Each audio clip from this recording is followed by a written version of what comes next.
Capítulo 7 e o versículo 1 para a nossa meditação. Gênesis capítulo 7, versículo 1. Noé e sua família entram na arca. Disse o Senhor a Noé: entra na arca, tu e toda a tua casa, porque reconheço que tens sido justo diante de mim no meio desta geração. De todo animal limpo levarás contigo 7 pares, o macho e sua fêmea, mas dos animais imundos, um par, o macho e sua fêmea.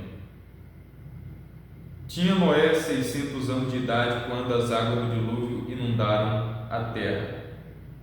Por causa das águas do dilúvio entrou Noé na arca, ele com seus filhos, sua mulher e as mulheres de seus filhos. Amém? Deus poderoso, Deus fiel e verdadeiro, a Tua palavra foi lida, Senhor, nesta tarde.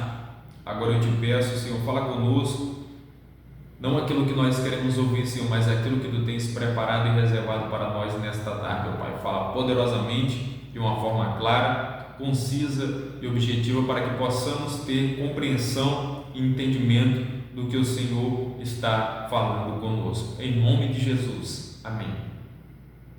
Meus amados, minhas amadas, povo de Deus, nós lemos aqui o texto bíblico no livro do Gênesis, no capítulo 7, versículo 1, uma mensagem conhecida sobre Noé.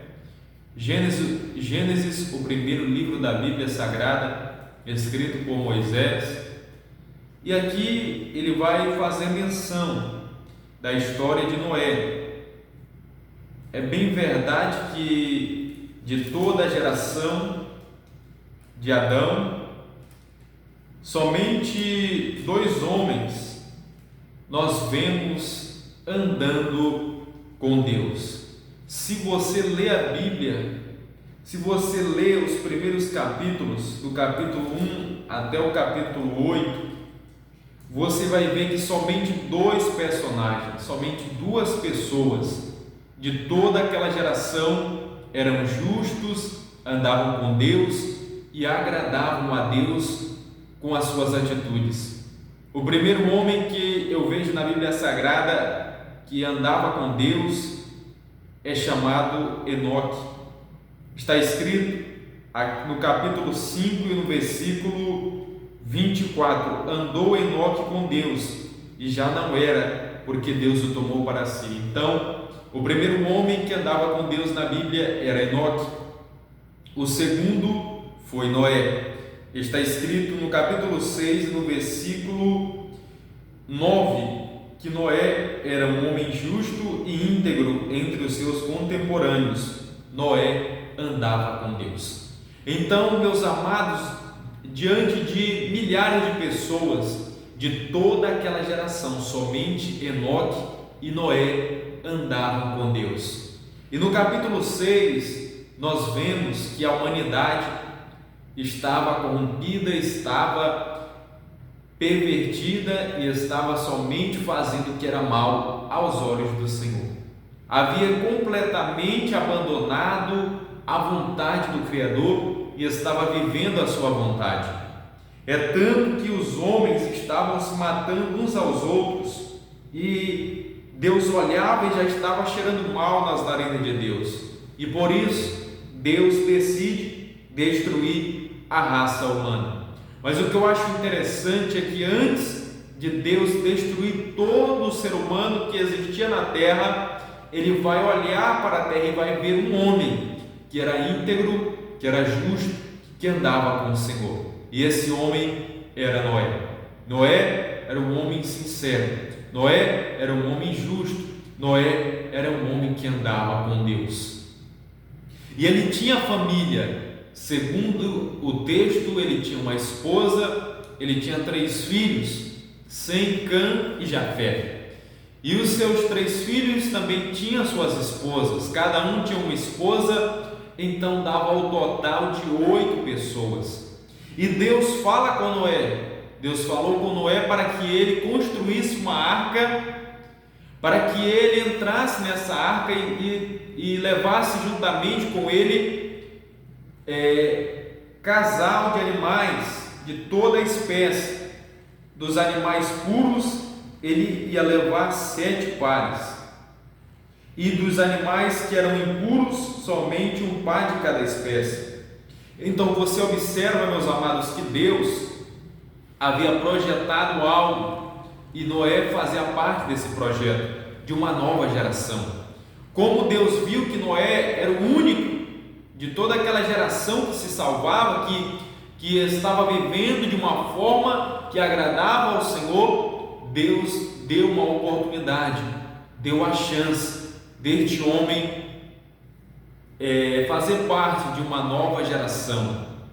Então, queridos, eu vou explicar aqui detalhadamente, rapidamente, para que você venha ter compreensão da palavra de Deus. Noé pregou durante 100 anos, mais ou menos 100 anos ele pregou, anunciando que Deus iria destruir o mundo, que Deus iria trazer um dilúvio sobre a face da terra, e as pessoas não davam ouvido, não davam crédito, ouviam ele falar todos os dias, mas não davam ouvido. Muitos diziam que ele estava ficando louco, muitos diziam que ele já estava maluco, mas ele estava fazendo a sua parte, porque ele queria que aquele povo se arrependesse, ele queria que aquela nação reconhecesse que eles não estavam vivendo da maneira que era para eles viver. A vontade de Noé era que aquele povo se arrependesse e se achegasse a Deus, e esta era a vontade de Deus também, só que o povo não queria isso. Segundo a Bíblia Sagrada, eles só queriam saber de se casar e dar-se em casamento, só queriam saber de comer, de beber, de se prostituir, de fazer as vontades da carne. Não tinham tempo para Deus, não tinham tempo na presença do Senhor, não louvavam a Deus, só viviam para si e já tinham se esquecido do Criador. E por isso, meus amados, Deus decide que vai pôr um fim à raça humana. Deus vai trazer o dilúvio sobre a face da terra. E não pense você que o dilúvio foi só naquela região ali do povo. Não, foi em todo o planeta Terra. O dilúvio foi mundial. Ele não foi somente regional, não. O dilúvio foi sobre toda a terra. Deus decidiu destruir a terra, inundando com água. E Noé estava trabalhando na arca.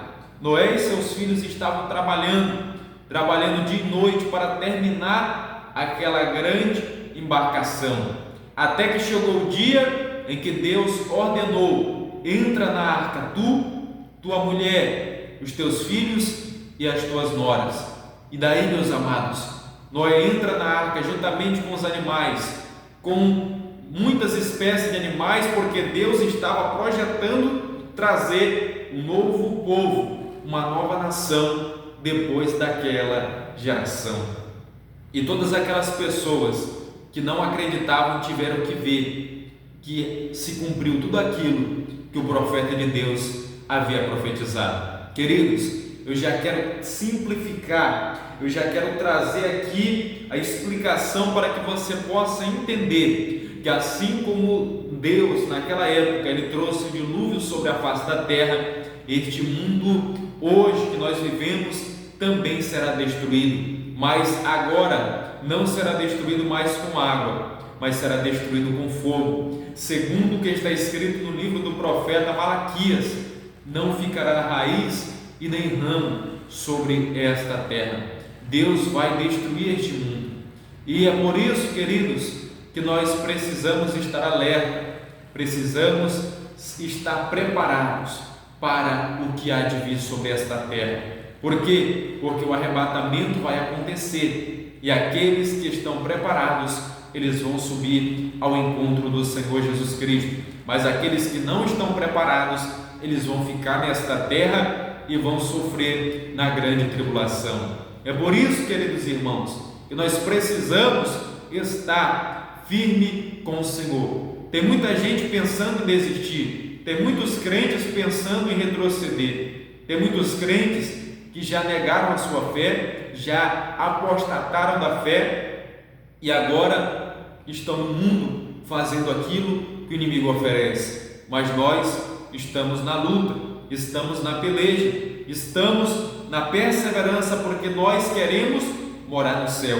Que você possa ter esse pensamento, que você possa ter essa esperança, que assim como Noé, no meio daquela geração, ele agradou a Deus com as suas atitudes, com a sua vida, porque ele era justo, que assim também sejamos nós, que nós venhamos agradar a Deus com a nossa caminhada, com a nossa perseverança, com o nosso testemunho. Amém? Que o inimigo não venha roubar a tua salvação, mas que você possa ser um exemplo para a tua família, para esta geração, para o povo, para todos aqueles que te conhecem, que você possa ser uma voz nesta geração. Amém, amados? Esta foi a mensagem que Deus colocou no meu coração, e o que nós aprendemos é que vale a pena andar com Deus, porque no final de tudo Deus nos guarda e nos protege, assim como Ele protegeu Noé, assim como Ele deu a oportunidade para Noé iniciar uma nova geração, assim também é Deus para conosco, porque vai valer a pena, em nome de Jesus. Que o Espírito Santo continue falando mais alto em cada coração.